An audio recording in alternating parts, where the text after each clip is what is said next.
welcome to The Witch and the Woods. Today I'm going to talk about the witch's broom, which is the most iconic of all the witch's tools. And the legend goes that it is the instrument in which the witch would fly away to her sabbat. So let's talk about this magical implement.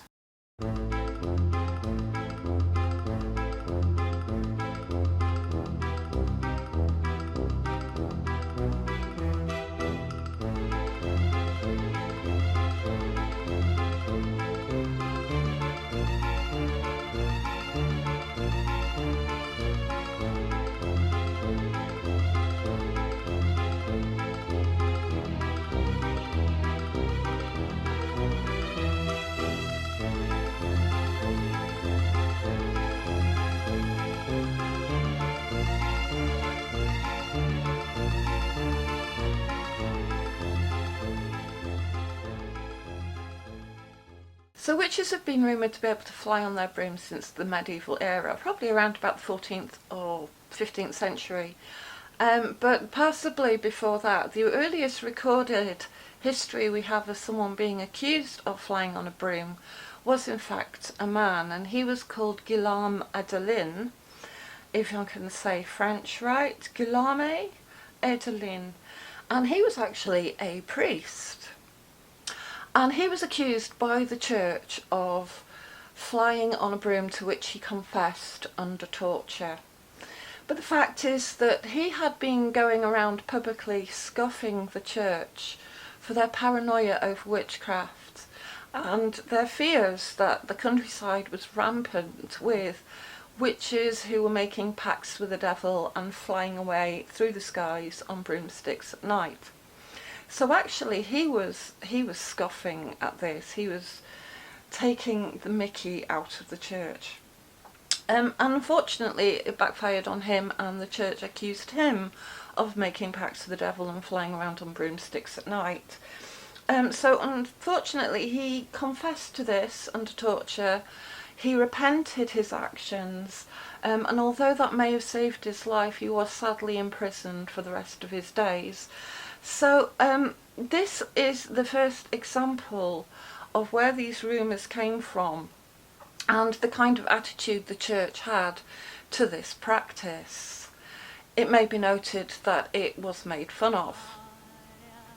Now, the rumour of witches riding brooms obviously comes from the use of psychotropic plants. You may have heard this, and this is a common notion. The idea that the witches were somehow rubbing gels and ointments over themselves by the use of a broom. Now, I would say this is slightly misogynistic as well. Some idea that rampantly sexual women were evil and making pacts with the devil and taking lots of hallucinogens. They were also said to be flying up chimneys and meeting other witches and having sabbats and dancing on Sundays and whatever they did that was absolutely evil to the core. Obviously there is some sense in making an ointment out of psychotropic plants. This is because it is easier to take them that way rather than through ingestion. Ingestion could be deadly, and many of these plants had poisonous qualities. So we're talking about henbane, we're talking about deadly nightshade, possibly mushrooms like Amanita muscaria. And these plants create hallucinations that make you feel as though you're flying, as though you're astrally projecting. When they were absorbed into the skin, they had to absorb through, I think it's 6 layers of epidermis before they entered the bloodstream. The only thing that would enter the bloodstream was the soluble compounds as well. So this was the idea of making an ointment rather than ingesting it. It was a much safer way of taking it into your system. However, I am not advising anyone to try to take any deadly plants this way at all. I think there are safer ways of psychologically astrally projecting, psychologically meeting guardians and guides and spirits and working with the spirit world, especially as we do not know any recipes, we do not have any recordings of how much of this or how much of that was taken, so we're completely working in the dark here. I would say that it's so easy to confuse a small dose and a large dose of anything that I really would not even begin to touch something like that. And there are other safer plants that have properties of astral projection, lucid dreaming. One of these, of course, is mugwort. So if you're inclined to try something for a lucid dream, I would recommend mugwort, but I would stay totally away from deadly nightshade. So this is how the witch apparently used her broom. As I say, it sounds a bit dubious to me, but let's talk about the history and folklore of how witches and folk people, practitioners, folk magicians, actually would use their broom and some of the superstitions surrounding them. So the witch's broom, or the witch's besom, if you prefer to call it that, is of course a bunch of twigs attached onto a stick that is very useful for sweeping away dust, soot, ashes, and for cleaning the house. Very innocent, you may think. So today we call it a broom or a besom. Many witches sometimes call it a besom. Often in colloquial modern terms it's called a broom. And of course a broom refers to the plant that it was probably quite commonly made out of, which is a small twiggy shrub. But besom is in fact an older word, it's an Old English word. And it came from the word besomer, which is actually Old English for a woman. So it referred to women's work, and it referred very much to women themselves. It's the same word that we get the word bosom from. And so this was a word that was much in use until maybe the 18th century, 1800s.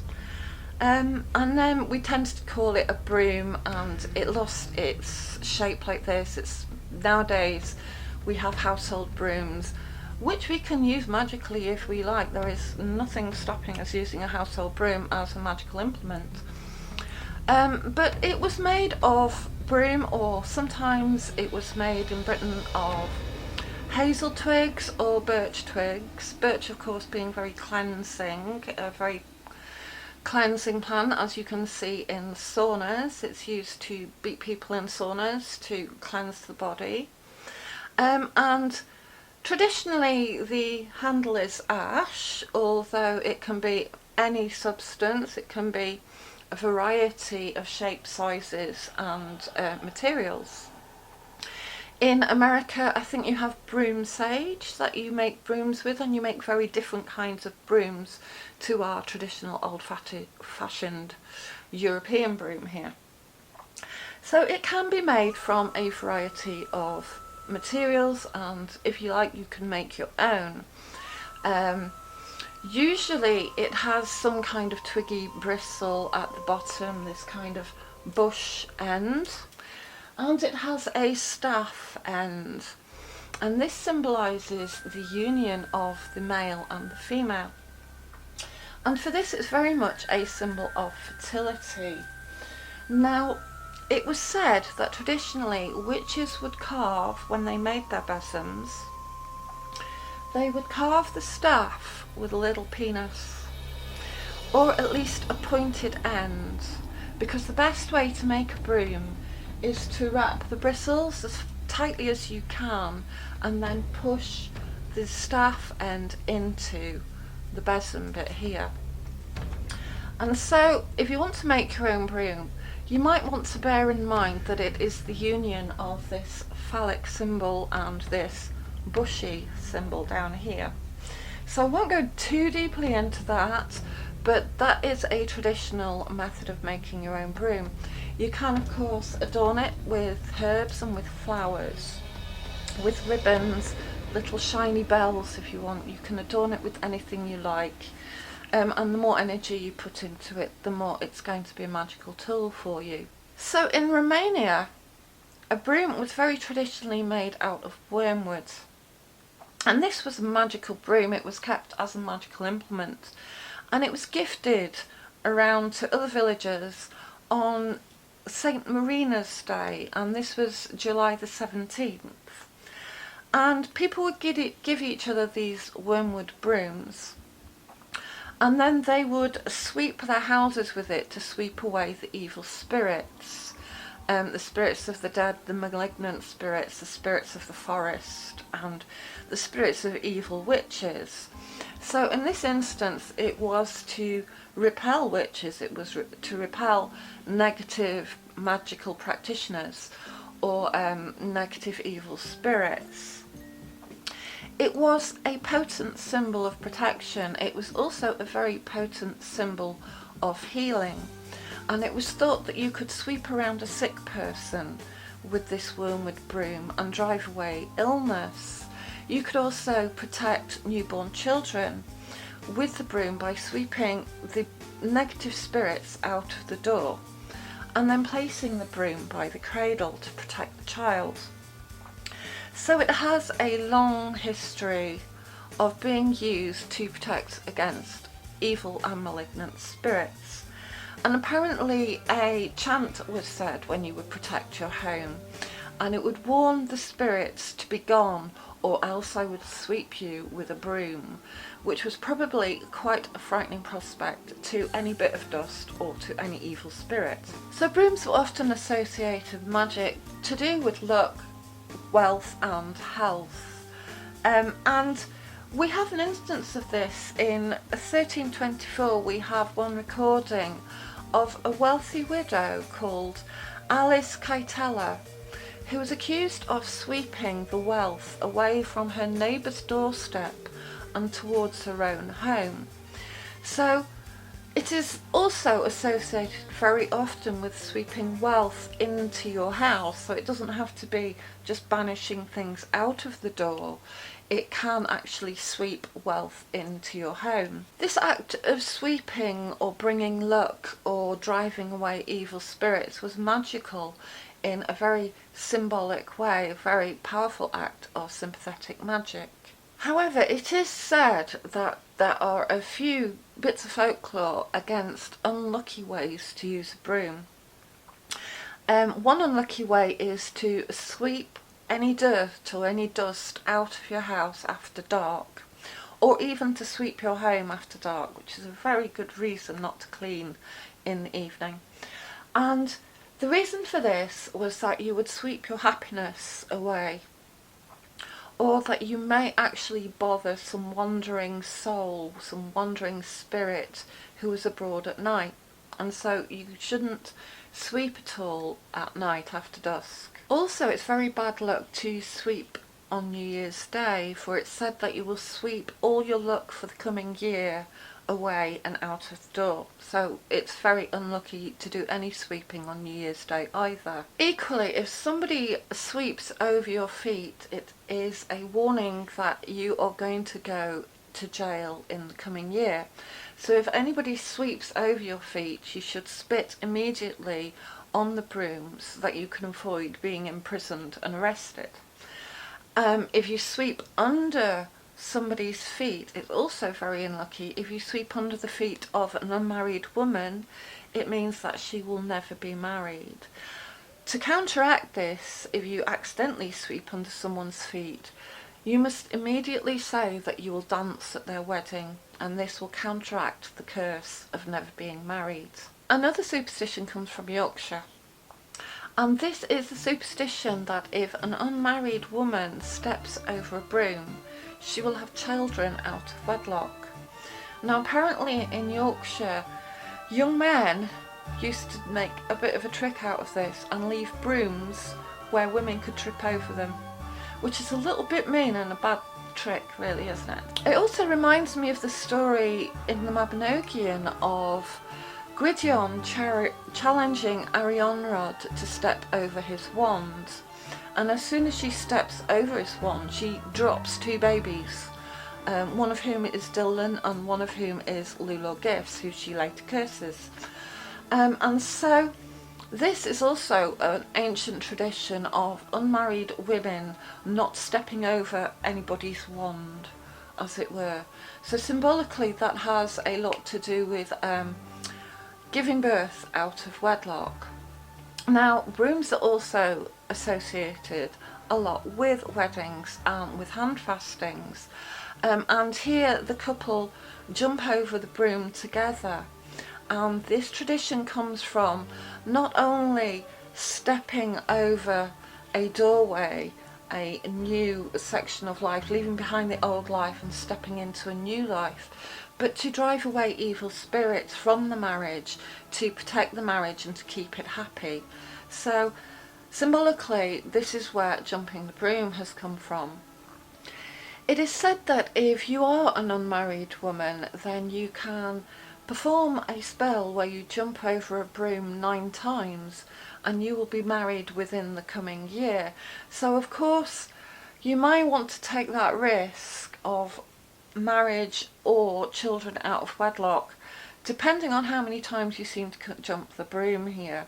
So brooms in many ways have often been associated with doorways. So as I say, in Tyrol the tradition was not to carry the bride over the threshold, but for the bride and the groom, to step over a broom into their new home. And brooms were often placed over doorways to protect doorways. Many people hang a broom above their door, and this is said to bring in welcome guests. Again, if you've got an unwelcome guest, somebody who won't leave, then you can stand your broom behind the door, bristles down, and your guest will get very uncomfortable very quickly and leave. And I've actually done this and it worked. They did leave quite quickly. If you want to bring good luck into your home, you should stand a broom bristles up by the doorway. And this will attract good fortune and good luck, and it's said that you should always keep your broom bristles up to attract more positive energy than negative energy. And so brooms could also be put over thresholds, and one act of this was to place a broom over a threshold so you could speak to the dead, to create a liminal space, a liminal magical place. You could also sweep away any unwanted visitors. One act is to, if you get a visitor who stayed the night, a guest who was maybe rude, who you didn't want them to return, you could either sweep away the footsteps as they left the home, or you could sweep out the room in which they'd slept in as soon as they'd left, and they will not return. So it's an act of protection, of protecting your doorway, protecting your home against the comings and goings of not only evil spirits, but of evil people or malignant people or just unpleasant people, really. So more broom folklore is that it is unlucky to take an old broom to a new house, because you will take the bad energy of your old home to your new house. So what you should do is you should leave the broom in the house, because it's very lucky to move into a house and find a broom, and if you do, then you should sweep the house immediately, and that will bring luck to your home with this old broom. Another way of not taking that energy of the old broom to your new house is to break the broom. This is symbolically breaking any instance of the past following you. And it's said that if you buy a new broom and take it to your new home, you must not sweep your home first with it, but you must sweep outside the door as the first act of cleaning with your new broom, and only then can you bring it into the house and clean your house with it. So there are a lot of superstitions about using a broom, and apparently a broom gets attached to a home. It's very much associated with the hearth and with the home. So this is why it's good fortune to leave the broom with the house. So what are the origins of some of this broom folklore? Well, it could possibly date back to early sympathetic magic and pagan ritual.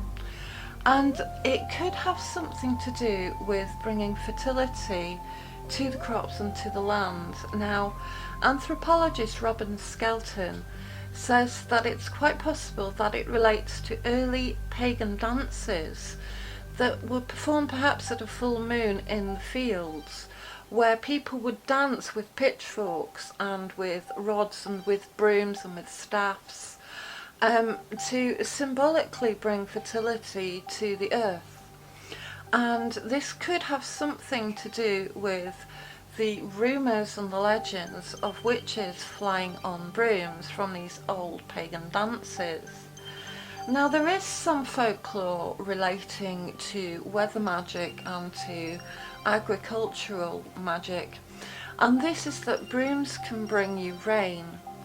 And if you dip a broom in a bucket of water in which a dried fern has been crumbled, and then shake that broom up at the sky, it is said to bring rain to the earth and to bring fertility to the earth. So this is part of the old agricultural tradition, perhaps. So it would seem that brooms are not only symbolic of women's work and chores and household and domestic duties, but actually powerful tools of sympathetic magic, luck, wealth and fertility. So I hope that gave you something to think about. Do you own a broom? It's very nearly broom season, and this one I actually bought as a Halloween item, so perhaps it's a good time to pick up a broom. And if you do, maybe you want to consecrate it or decorate it with herbs, with flowers, with bells, with ribbons, whatever you may do. Or maybe you just want to leave it plain, like I've left mine plain. But if you do manage to fly on it, let us know in the comments below and tell us what you did. So thank you for listening. I hope you found that some use, and I hope to speak to you all again soon. Cheers, bye. Found a cat, found a cat, found a mini cat, Look, pretty mini cat. This video was missing a cat. It was.